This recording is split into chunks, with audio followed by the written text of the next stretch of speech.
I have never spoken about this publicly, but I feel the need to, for my own sanity, to tell this story, to process things, and be able to sleep at night again. I grew up in a small town. A lot of forests, lakes, farmland, a lot of, beautiful nature to enjoy. Many of us as kids would walk to the local park to play after school.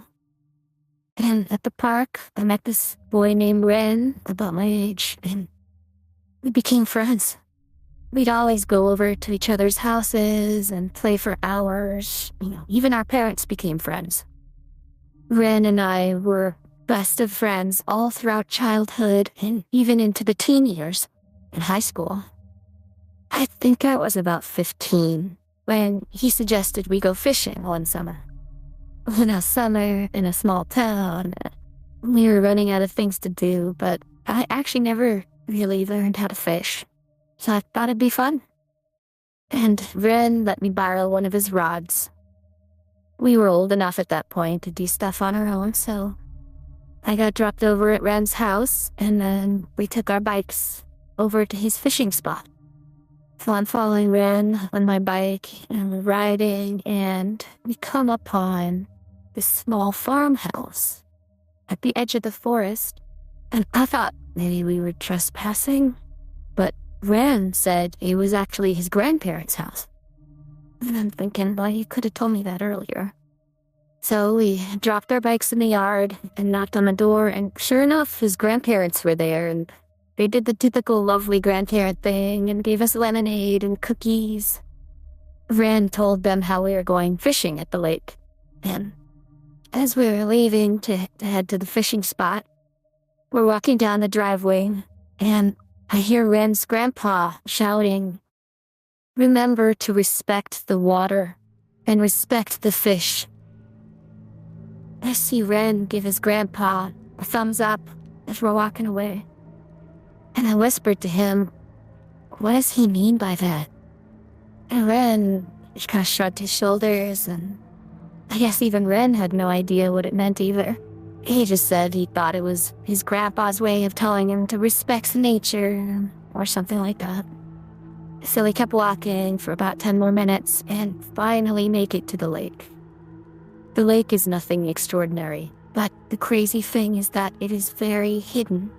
It would be impossible to randomly stumble upon this lake without a GPS or satellite imagery because it was almost fully enclosed by thick forest. I was looking around, and there were only maybe 2 paths I could see where you could reach the shoreline. The rest of it was almost impenetrable. Unless you had a machete with you or something to cut through the brush.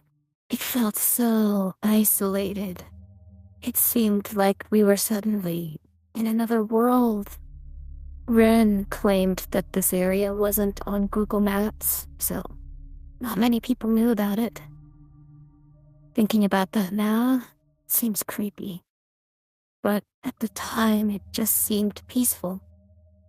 So we found a nice spot on the rocks and cast our lines. It really was a nice day. Relaxing, practicing tying knots, removing hooks. In fact, it was so fun that we decided to go back the next day. Again, we had just the best day. The only thing I thought was kind of strange was the lack of sound. At this lake, it was like there was no wind, no breeze at all, no leaves rustling. And come to think of it, I don't remember ever seeing any birds. But I guess we were having so much fun that it just didn't even register as weird or creepy. So the day after that, the 3rd day, we decided to go again. And we were going to go all out. We wanted to pitch a tent there and fish from dawn till dusk and bring a little stove to cook our fish that night and keep warm. Our parents were cool with it being a small town and all. So we were excited. It was going to be the highlight of our summer. My dad dropped me off early in the morning at Ren's house, and we took off toward his grandparents' place. Though we didn't visit his grandparents this time because it was so early, so we just headed straight for the lake. This was actually the first time I'd ever been there so early, and there was a thick morning fog on the water. It was weird to see such a thick fog on a small lake like that.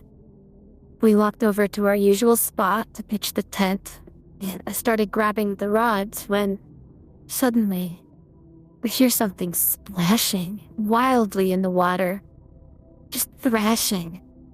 It spooked us, and we both jumped in surprise, tried to figure out what was happening, but it stopped almost as soon as it started. And it was gone so fast that we just convinced ourselves that it must have been a fish jumping out of the water or something. We soon forgot about it and proceeded to have an incredible day, joking, talking about our teachers, playing games. You know, all the things you do with your best friend. When the sun started to set, we lit a fire. Funny enough, as the fire got roaring, I felt wind pass over us. That was the first time I ever felt a breeze here. Kinda gave me goosebumps. But it was also the latest we'd ever been here, so maybe that was why it got windy. After more talking and eating, we eventually got into our sleeping bags near the campfire. We had the tent right there, but it was so nice that we decided to sleep under the stars. And at some point, I fell asleep. I suddenly was woken up again, hearing the violent splashing in the water. It sounded much closer now than when we first heard it. My eyes were still focusing after waking, and I could see the campfire still burning. I whispered toward Ren, "Did you hear that?" But Ren didn't say anything. I thought maybe he's still asleep, but I sit up and realize he is not there. He is not in his sleeping bag. I look around and I don't see him anywhere. I'm getting nervous now, so I shout out his name. Nothing.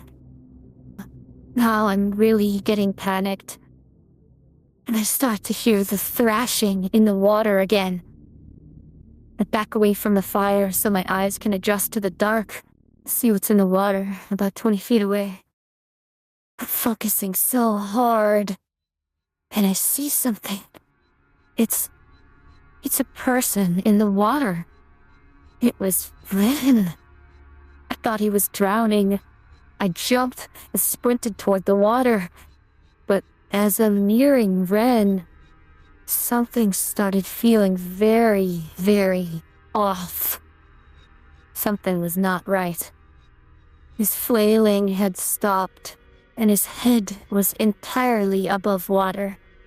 His arms were outstretched, like it was almost like he was beckoning me in. I froze in my tracks. That was not the Ren I knew. He looked more menacing. I swear to you, it was like his eyes were almost glowing. I suddenly had the fight or flight instincts kicking in, and something deep in me told me I had to get out of there as fast as possible. So I started running, and I didn't look back. Behind me, I could hear him trying to get out of the water, splashing toward me. Then I ran harder. I ran through the forest, back down the paths he took so I could get to his grandparents' house, which was the only familiar place in the area. It had to be about 3 a.m., and I was so desperate that I started banging on their door, just screaming Ren's name so they knew why I was there. I was crying like a small child, inconsolable. Finally, his grandfather opened the door, looking completely in shock and very sleepy. My voice was hoarse and hiccupy from all the crying, but I forced out, "Ren is in the lake." As soon as I said that, Ren's grandpa's eyes widened, and he said, "Wait there." And within 30 seconds, he had grabbed a flashlight and a hunting rifle. He urgently rushed past me, screaming, "Follow me," as he ran into the forest toward the lake. When we got to the lake, he asked where I had last seen Ren, and instructed me very firmly to stay where I was at the forest's edge. I looked over at our campsite, and the fire had gone out. Yeah, it was hard to see details. It was so dark at this point, but it truly looked like our campsite had been destroyed. The tent was flattened, and I saw pieces of the stove scattered about. What was happening? I heard thrashing in the water again. To see the shadow of Ren's grandfather flailing and screaming in the lake, yelling Ren's name over and over and over. It was all so intense and so scary. My legs got unsteady and I had to sit down. I was so disturbed. It felt forever when Ren's grandfather finally came back, dripping wet. He was carrying Ren over his shoulders. Ren wasn't moving. I was too scared to ask questions. I just followed Ren's grandfather as he carried Ren home. I didn't know if Ren was dead or alive. When we got to the house, he told me I could sleep on the couch. The last thing I remember him saying was, "Ren will be okay." And I fell asleep. When I woke up that morning, Ren's grandmother took me home. I didn't even get to see Ren. I asked his grandmother what happened, and she said Ren had gotten sick from the cold water when he fell in and was resting at the house. Something told me that wasn't true. I did not see much of Ren anymore after that day. We drifted apart and lost contact.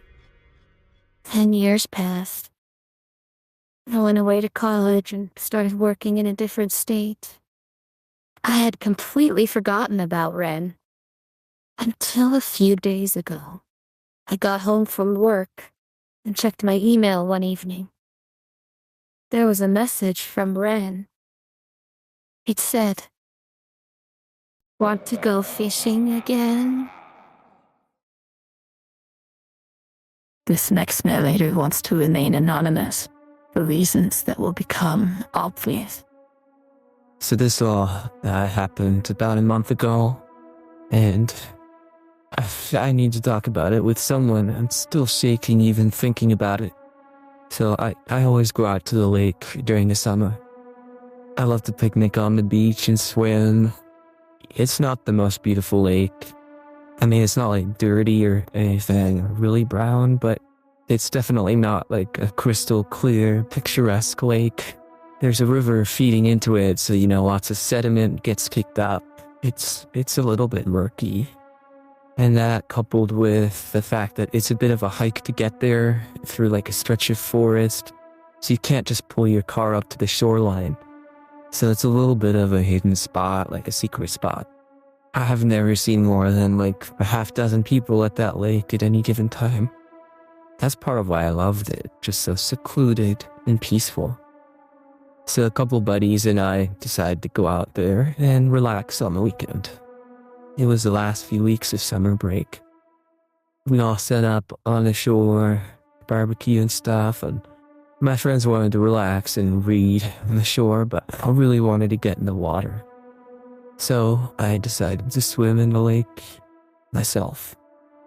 Yeah, swimming on the lake is just the best feeling, especially in the heat of summer.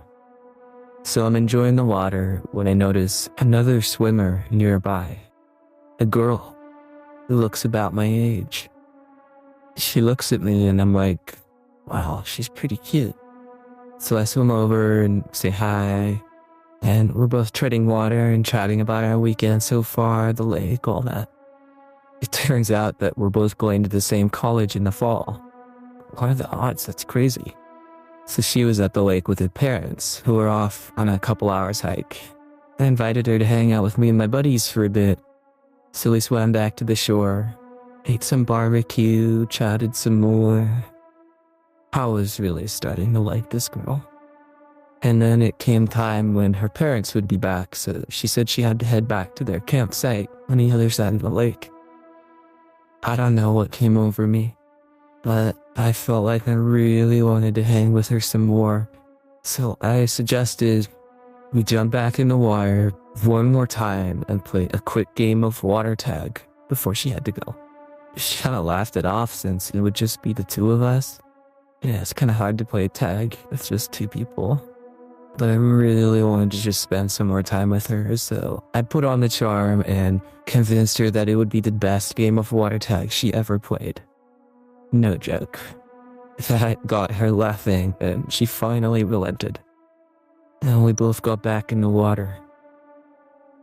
Thinking about it all now, I'll never forgive myself for insisting she got back in the water. I got in the water first and told her to chase me. It was so much fun at first. We were laughing and splashing each other, trying to slow the other down so we couldn't be caught and tagged. We ended up swimming pretty far out into the center of the lake. She was chasing me and getting pretty close.